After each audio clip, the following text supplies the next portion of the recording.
নবীজি বলেন, কোন বান্দা যদি একবার ইখলাসের সাথে লা ইলাহা ইল্লাল্লাহ পাঠ করে, আল্লাহর আসমানের সবগুলা দরজা খুলে দেওয়া হয়, তার লা ইলাহা ইল্লাল্লাহ যেন আরশ পর্যন্ত পৌঁছে যায়।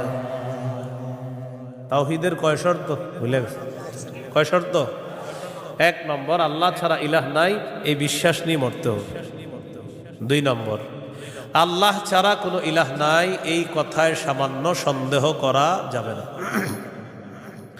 সূরা হুজুরাতের 15 নম্বর আয়াতে আল্লাহ বলেন, ইন্নামাল মুমিনুনা আল্লাযীনা আমানু বিল্লাহি ওয়া রাসূলিহি সুম্মা লাম ইয়ারতাবু ওয়া জাহাদু বিআমওয়ালিহিম ওয়া আনফুসিহিম ফী সাবীলিল্লাহ উলাইকা হুমুস সাদিকুন।